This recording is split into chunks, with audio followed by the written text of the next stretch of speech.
আপনি আমি মরতে হবে ভাই, জন্মেছি যখন মৃত্যুর স্বাদ গ্রহণ করতেই হবে। আপনি যখন যদি নাও থাকেন পৃথিবীতে, ওই প্রান্তিক পর্যায়ের ওই ক্ষুদ্র মানুষটার যার একটা অবলম্বন সেই দোকানটা, ওই মাঝারি দোকানিটা, ওই ব্যবসায়ীটা যার অবলম্বন ছিল সেইটা, তিনি চলে যাওয়ার সাথে সাথে যেন তার পরিবারের স্বপ্নগুলো মুছে না যায়, সেই জন্যই কিন্তু আপনজন হয়ে আপনজনের পাশে গিয়ে দাঁড়াতে চাই।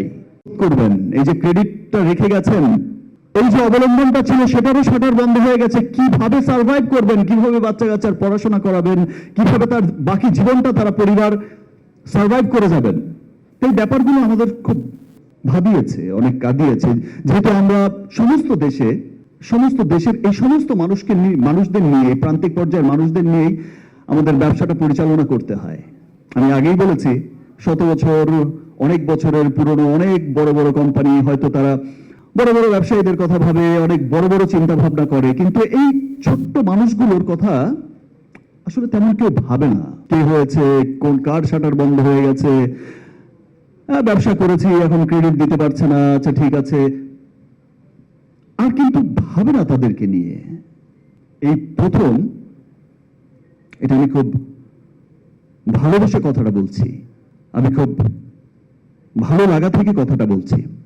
এই প্রথম রিমার্ক সেই প্রান্তিক পর্যায়ের ক্ষুদ্র মাঝারি সমস্ত দোকানি, সমস্ত ব্যবসায়ী, সমস্ত মানুষদের জন্য, প্রান্তিক পর্যায়ের এই মানুষগুলোর জন্য আপনজনের মতো একটা মহতি উদ্যোগ চালু করেছে। সত্যি আপনজনের মতোই একটা উদ্যোগ হয়েছে। আজকে প্রোগ্রামটার নাম আপনজন হয়েছে এই ভেবেই যে দেখেন তারাও তো আমাদের আপনজন।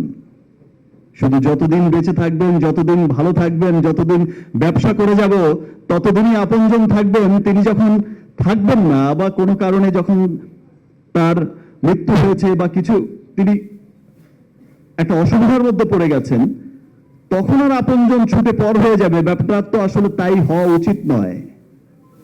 এই ফিলিংস থেকেই কিন্তু রিমার্ক চালু করেছে আপনজনের মতো একটা মহতি উদ্যোগ। যারা আপনি যদি আপনজন হয়ে আপনজনের পাশে গিয়ে দাঁড়াবো, সারা বছর ব্যাপী আপনজনের মতো আমাদের এই আপনজনদের জন্যই অনেক চমৎকার চমৎকার কিন্তু প্ল্যান সাজানো হয়েছে, যেন তারাও এখন যেমন আছে তার চাইতেও অনেক বেটার লাইফ লিড করতে পারে।